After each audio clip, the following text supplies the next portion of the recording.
दैव पनि कति निष्ठुरी। जापानको भिजा आएर दशैं मनाएर घरबाट बिदा भएकी सरस्वती खड्का अन्तत सदाको लागि अस्ताइन्। डोटी जिल्लाको दिपाइल सिलगढी नगरपालिका वडा नम्बर 1 तिखाकी सरस्वती खड्का काठमाडौँ नपुग्दै बाटोमै अस्ताएकी छन्।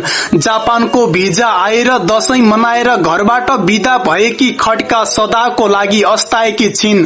धनगढीबाट काठमाडौँ तर्फ जाँदै गरेको ना 8 ख 5703 नम्बरको बस कपिल वस्तु जिल्लाको शिवराज नगरपालिका वडा नम्बर 1 बनकसबा स्थित महेन्द्र राजमार्गमा दुर्घटनामा परेको हो। 20 वर्षीय खड्काको उपचारका क्रममा मृत्यु भएको जिल्ला प्रहरी कार्यालय कपिल वस्तुले जनाएको छ।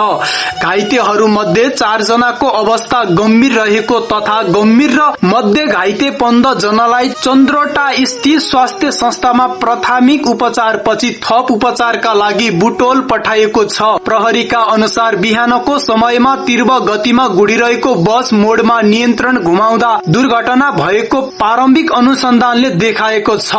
यदि तपाईहरू पनि सवारी साधन चलाउनुहुन्छ, सवारी साधनमा यात्रा गर्दै हुनुहुन्छ भने सचेत रहनुहोला। हस्त नमस्कार र यो भिडियोलाई जति सकिन्छ शेयर पनि गरिदिनुहोला।